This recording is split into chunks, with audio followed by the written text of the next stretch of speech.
so that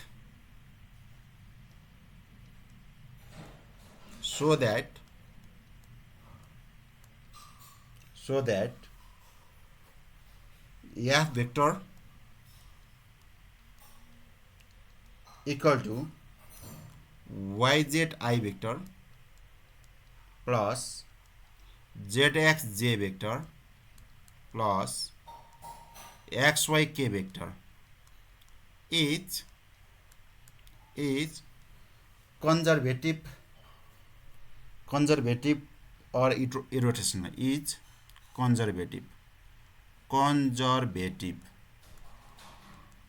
or irrotational. यो proof गर्न पर्यो conservative or irrotational vector field. And conservative or irrotational, also we have to find their corresponding scalar potential, right? And find their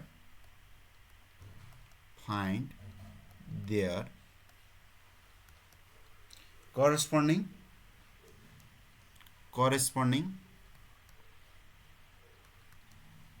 scalar potential.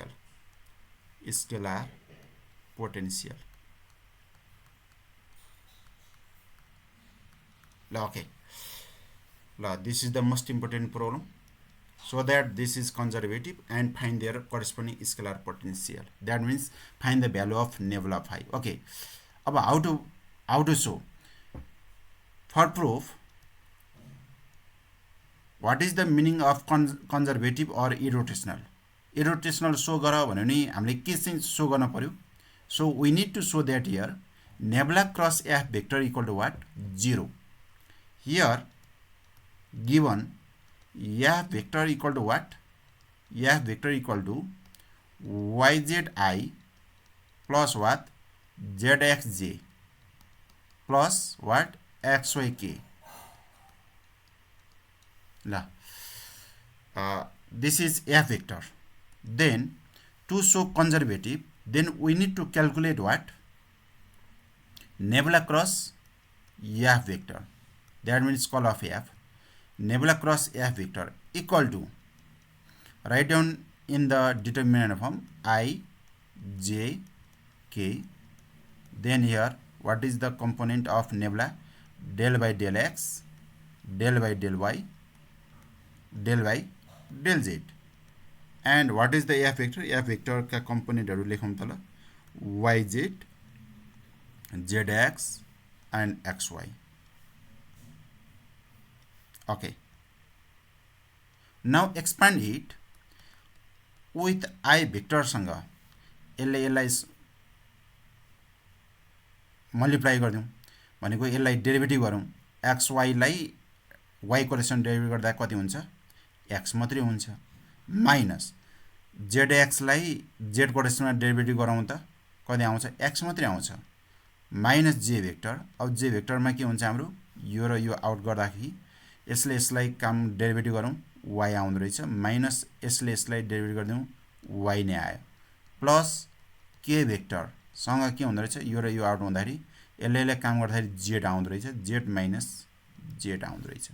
This means अब यो चाहिँ के भयो? सबै cancel भइदियो नि त, सबै क्यान्सल भएर चाहिँ कति आयो? 0 आयो. देयरफोर हामीलाई यहाँ के देखायो यसले? Nebula cross f vector equal to 0. Nebula cross f vector equal to 0 भन्नुको meaning call of f equal to 0. Call of f equal to 0 भन्नुको मिनिङ के रहेछ? So f vector is what? f vector is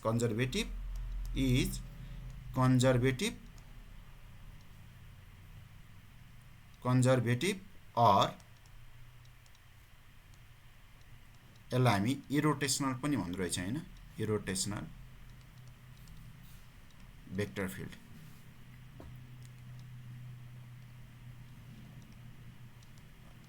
ल, conservative or irrotational vector field भनेपछि अब हामी के गर्दो रहेछौं?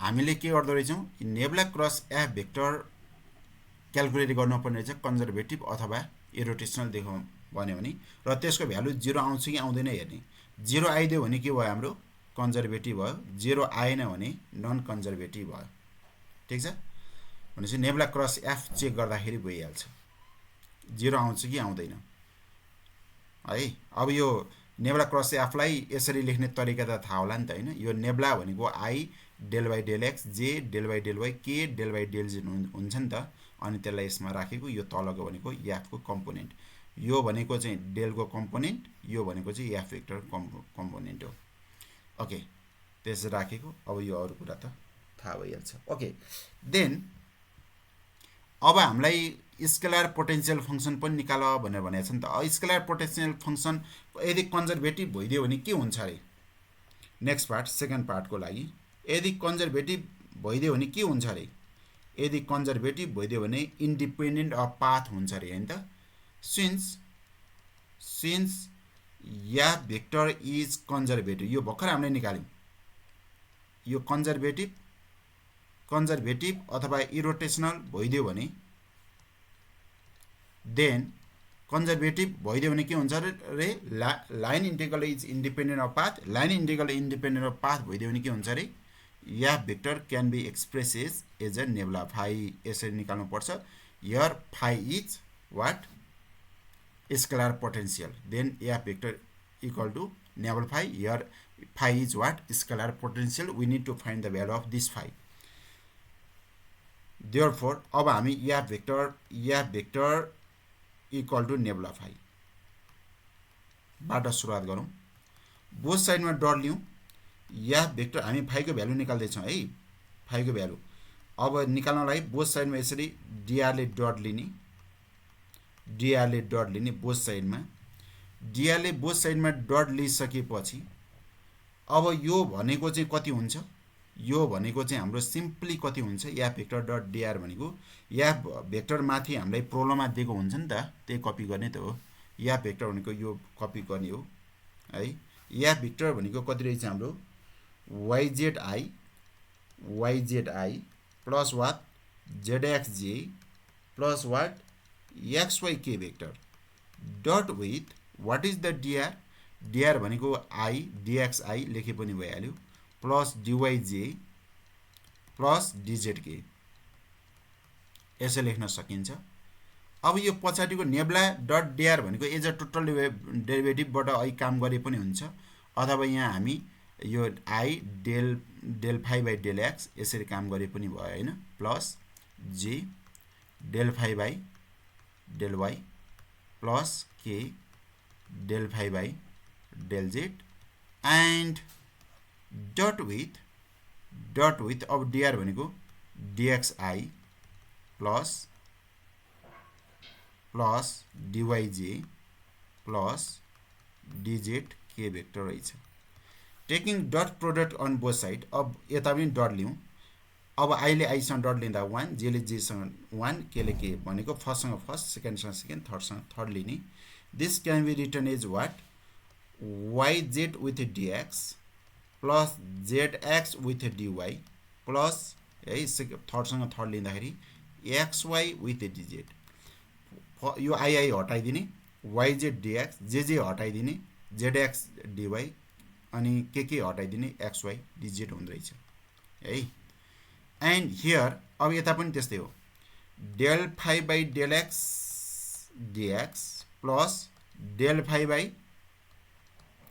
Del y dy plus del phi by del z dz यति लेख्न पाइहाल्यो अब यो माथिकै जस्तै then this can be written as अब यसलाई एज अ टोटल डेरिभेटिभ मा लेख्न पर्यो भने यसलाई यसरी लेख्न पाइन्छ कि पाइँदैन होला dxy हेर त यो मिलेको छ कि छैन चेक गर है पहिला yz जस्ता तस्तै लेख्यो भने x को डेरिभेटिभ dx अब मैले यसमा प्रोडक्ट रुल युज गरे त हो नि yz जस्ता तस्तै लेख्यो भने x को डेरिभेटिभ कति हुन्छ dx बिचमा प्लस अब zx जस्ता तस्तै लेख्यो भने y को डेरिभेटिभ dy हुन्छ प्लस xy जस्ता तस्तै लेख्यो भने त z को डेरिभेटिभ dz हुन्छ भनेपछि यसलाई as a total derivative we can write in this way and what is the total derivative of this यसलाई अहिले भर्खर हामीले माथि भनेका थियौं this is the simply what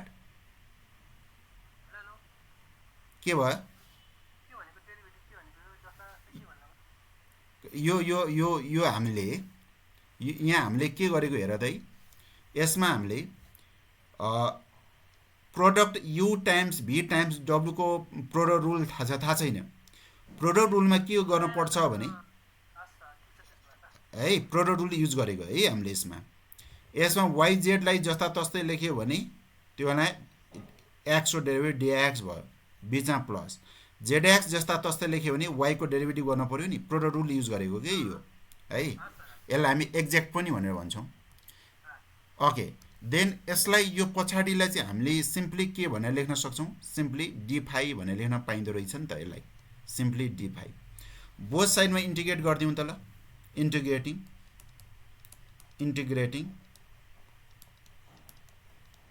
on both साइडमा मैले इन्टिग्रेटिङ गरेँ भने पछाडि त फाइ भनेर पछि लेख्न पाइन्छ, पछाडिको चाहिँ फाइ लेखेँ मैले पहिला।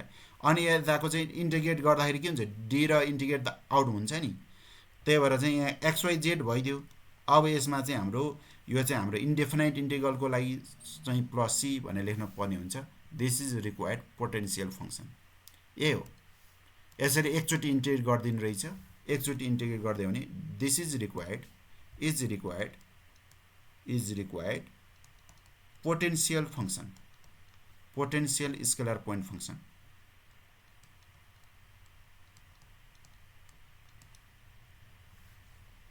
स्केलर फङ्सन भन्न पनि पाइन्छ, यसलाई स्केलर पोटेन्सियल पनि भन्छ अथवा पोटेन्सियल स्केलर पोइन्ट फङ्सन पनि भन्छ। यसरी चाहिँ काम गर्न पर्यो।